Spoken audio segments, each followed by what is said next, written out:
বিশ্বাসঘাতক, তোকে আজকে শেষ করে দেব আমি। তোর এত সাহস, তুই আমাদের জমিদারকে আক্রমণ করিস? যে লোকটা তোদের জমিদার হয়ে বসেছে তার আসল পরিচয় জানিস তোরা?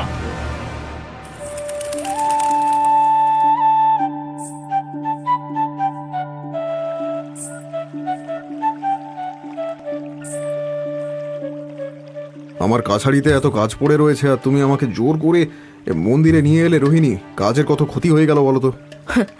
ওই একটু আধটু ক্ষতি হলে এমন কিছু মহাভারত অশুদ্ধ হয়ে যাবে না। এমনিতে তো তোমার আমার সাথে কোথাও যাওয়ার সময় হয় না। আজকে একটা শুভ তিথি, তাই তোমাকে নিয়ে এলাম। মা জননী তো ঠিকই বলেছেন জমিদার বাবু। আজকে মা কালীর কাছে যুগলে মিলে পুজো দিলে বেশি লাভদায়ী হয়। আরে সে তো মন্দির গোবিন্দপুরেই কম নেই, তা সব ছেড়ে গিয়ে এই বন বাতারেই আসতে হলো। আচ্ছা জমিদার বাবু, আপনি সব স্থানে অনায়াসে ঘুরে বেড়ান, প্রজাদের দুঃখ সুখের দিকে দৃষ্টি রাখেন, কিন্তু এই জঙ্গলের দিকে আসতে চান না কেন বলুন তো?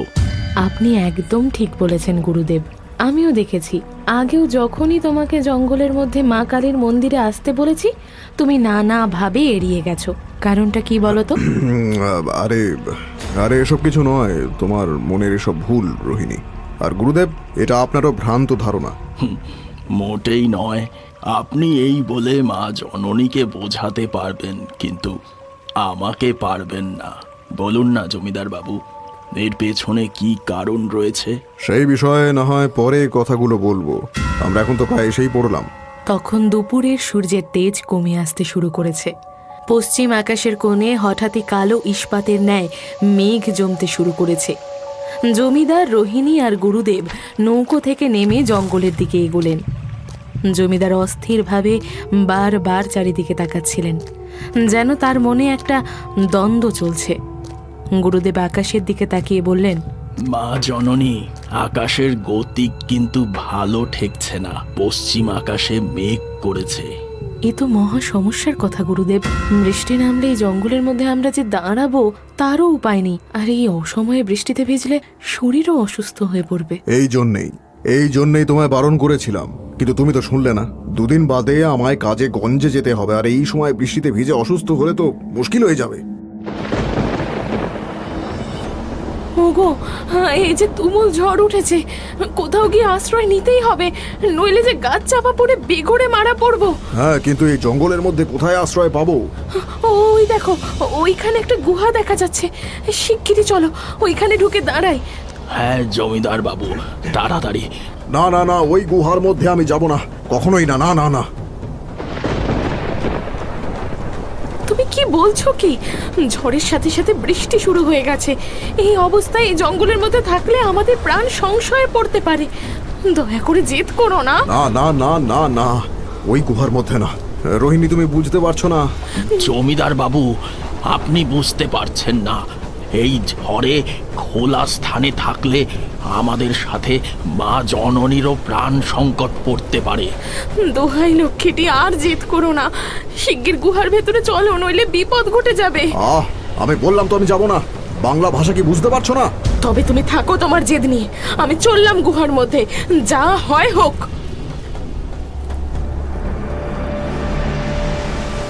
বিক্রম! রোহিণী! বিক্রম! রোহিণী! বিক্রম! রোহিণী, তুমি কোথায়? রোহিণী, কোথায় তুমি?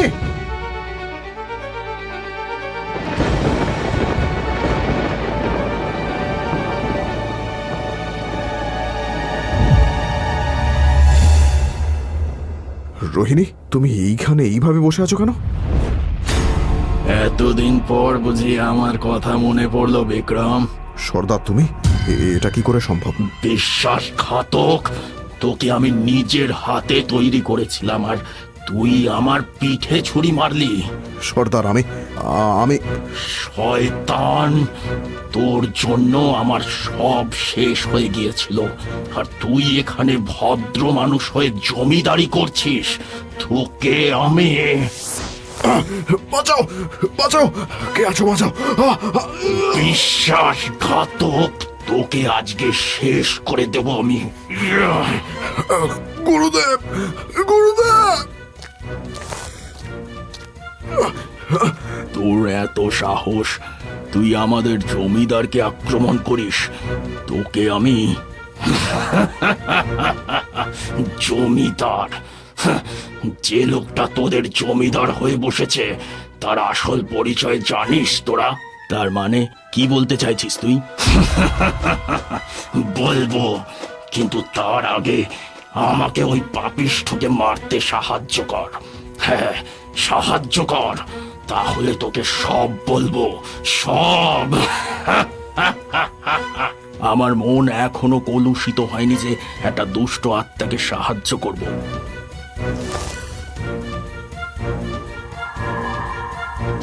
ওম নমঃ হ্রিং রিং নমঃ। না না না।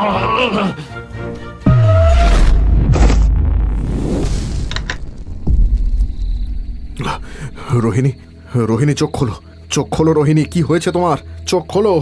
চোখ খুলুন মা জননী, চোখ খুলুন। আমি আমি কেমন লাগছে রোহিণী, কেমন লাগছে? তুমি ঠিক আছো তো?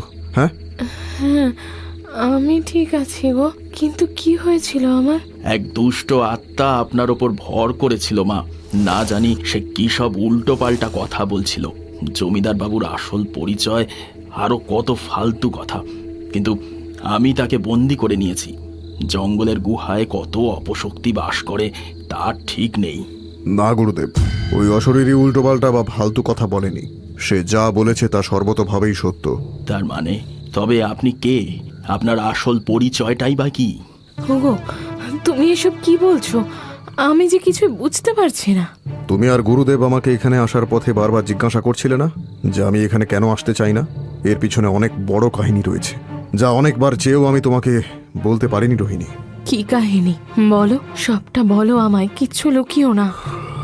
আমার জীবনের সব থেকে বড় অপরাধ ছিল এটাই যে আমার জন্ম হয়েছিল এক ডাকাত পরিবারে। তখন আমার নাম ছিল রানা। বাপ ঠাকুরদা মিলে 3 পুরুষ ধরেছিল ডাকাত। তাই যখন জ্ঞান হলো, বাবা নিচে হাতে ধরে ডাকাতি করতে নিয়ে যেত। সেই থেকেই হাতে খড়ি। লোকের জিনিস লুটপাট, ছিনতাই, খুন খারাপি এসব কোনোদিনই ভালো লাগতো না। তবুও বংশের নীতি কিভাবে বদলাবো? যখন আমার বয়স প্রায় 24, বাবা আমাকে এক ডাকাত সর্দারের কাছে দিয়ে দিলেন বড় ডাকাত হয়ে ওঠার জন্য। একদিন পরিকল্পনা হলো জমিদার বাড়িতে ডাকাতি করার। তোদের যেমন বলেছি সব মনে আছে তো? এক একজন জমিদার বাড়ির এক এক দিকে চলে যাবি, আর ডাকাতির শেষে আমরা এখানেই দেখা করব। এই স্থির করেই আমি ও সকলে আলাদা আলাদা দিকে চলে গেলাম। রাত তখন প্রায় 1টা। আমি খুব ধীর পায়ে জমিদার বাড়ির বাঁদিকের ঘরে ঢুকলাম। ঘরে ঢুকেই আমার চক্ষু যেন ছানা বড়া হয়ে গেল। একটা ঘরে যে এত দামি জিনিস থাকতে পারে তা আমার জানা ছিল না। কিন্তু ঘরের এক পাশের দামি মখমলের উপরে শোয়ানো ছিল আরো দামি এক বস্তু, জমিদার কন্যা রোহিণী। কি জানি তার ঘুমন্ত মুখের দিকে চোখ পড়তেই আমি যেন সব কিছু ভুলে গেলাম। এত সুন্দরী, এত রূপবতী কেউ কিভাবে হতে পারে? এই অন্ধকার ঘরের কোণে ঠিক যেন পূর্ণিমার চাঁদ নেমে এসেছে। কে কে ঘরে? বাবা, চোর চোর! সর্বনাশ, এবার কি হবে? সর্দার বলেছিল বেগতিক দেখলে অস্ত্র চালিয়ে দিতে হবে, কিন্তু না না না না, আমি ওকে কিছুতেই হত্যা করতে পারবো না, কিছুতেই না। বাবা, পেয়াদা, কে কোথায় আছো? চোর চোর চোর! মুখ দিয়ে আর একটা শব্দ বের করলে এখনই গলা কেটে দেবো। চুপ কালুয়া, আমরা পালাবো। পথের মাঝে যে আসবে তাকে শেষ করে দিবি। সর্দার না, মানে আমি দেখছি একে। তুমি ওই দিকটা দেখো, ওই যে পেয়াদারা ছুটে আসছে। শিগগির যাও যাও যাও যাও যাও।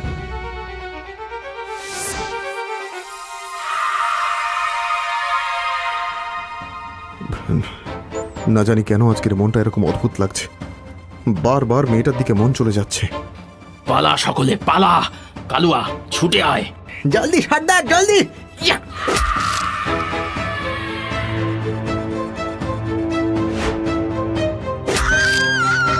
এ কি মা?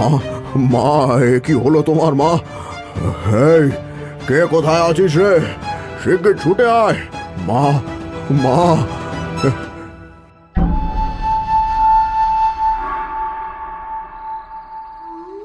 সর্দার, আর যেন অল্পের জন্য রক্ষা পেয়েছি। এই পেয়াদাগুলো ধরে নিয়েছিল প্রায়। বাবা গো, সেসব ছাড়া আগে কে কত মাল লুটলি সেটা বল। আমার তো মনে হয় জমিদার বাড়িকে আমরা প্রায় অর্ধেক লুটে নিয়েছি। যখন লুটপাট ভালোভাবেই হয়েছিল তখন জমিদারের বুড়ি মাকে মারলে কেন? হ্যাঁ, কি দরকার ছিল? এটাকে বলে ত্রাস। মানুষের মধ্যে যদি ডাকাত দলের ভয়ই না থাকে, তবে কি আর লোকে আমাদের দেখে আতঙ্কিত হবে? যা বলেছ সর্দার, আমিও তো বেশ কয়েকটা দারোয়ানকে দিয়েছি বর্ষা দিয়ে, ওগুলো মনে হয় এতক্ষণে পরাপারে চলে গেছে। ঠিক করেছিস। শোন, তোদের একটা কথা শিখিয়ে দিই, মনে রাখবি, যতদিন ভয় ততদিন জয়। আমরা যত ভয় দেখিয়ে রাখবো ততদিন আমাদের লোকে মানবে। তাই যে যত পারবি জানে মেরে দিবি, বুঝেছিস? এবার চলো সর্দার, আগে দেখি কে কত মাল লুটলো, এই তারপরে তো ভাগ বাটোয়ারা করতে হবে। মানুষের দুঃখ, কষ্ট, রক্তপাতে হিতের কত আমোদ!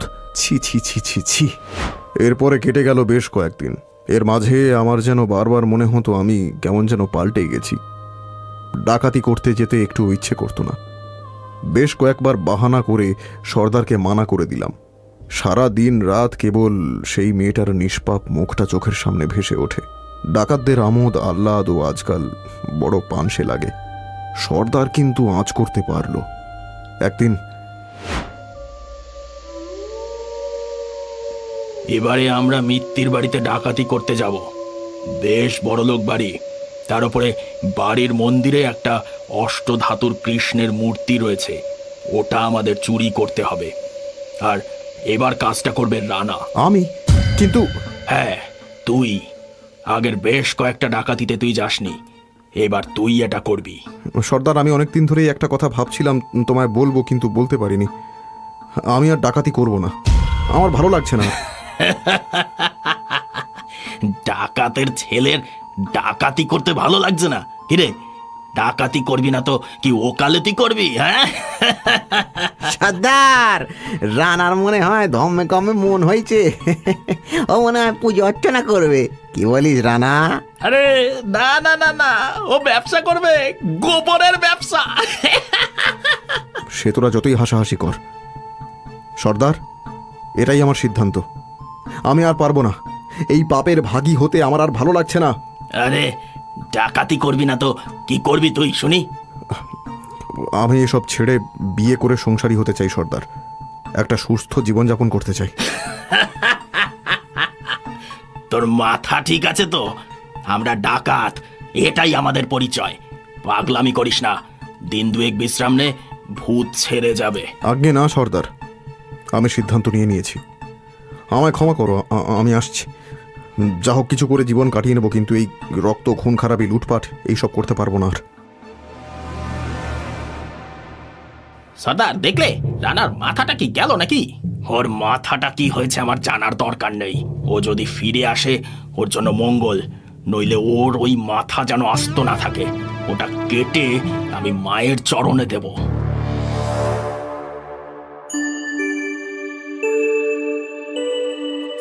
শোনো শোনো শোনো, দিন কতক আগে জমিদার বাড়িতে ভয়ঙ্কর ডাকাতি হয়েছে।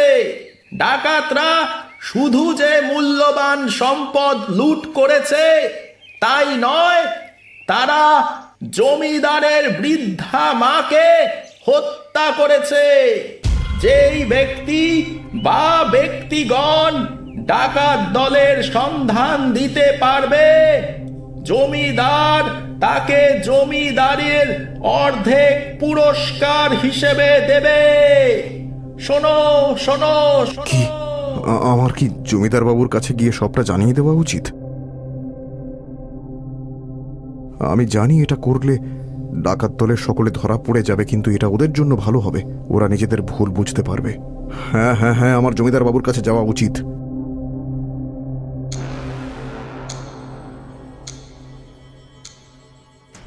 প্রণাম জমিদার বাবু, আমি বিক্রম, একটি বিশেষ প্রয়োজনে আপনার কাছে আসা। হ্যাঁ, সে তো বুঝলাম, কিন্তু কিন্তু তুমি কে? তোমাকে তো আগে দেখেছি বলে মনে পড়ে না। আমি এক ভিনদেশী জমিদার বাবু, ব্যবসার কাজে এই অঞ্চলে আসা, কিন্তু আজকে এখানে এসেই ডাকাতির সম্পর্কে একটা ঘোষণা শুনে এখানে ছুটে এলাম। হ্যাঁ, তুমি কি কিছু জানো সেই বিষয়ে? ডাকাতদের কোনো সন্ধান দিতে পারবে তুমি? হ্যাঁ জমিদার বাবু, আমি পথশ্রমে ক্লান্ত হয়ে একটা গুহার মধ্যে আশ্রয় নিয়েছিলাম। সেই গুহার মধ্যেই ডাকাত দলের বাস। কোথায় সেই গুহা? এক্ষুনি বলো।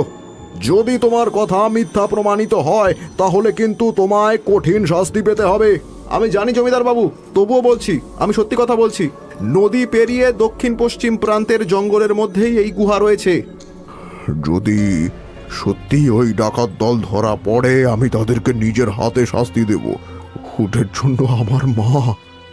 এরপর দিন তিনেকের মধ্যেই জমিদার বাবু তার পেয়াদা লাঠিয়াল নিয়ে এই জঙ্গলে হাজির হলেন এসে, আর সেই গুহার মধ্যেই ডাকাত দলের সকলকে খুঁজে পেয়ে গেলেন।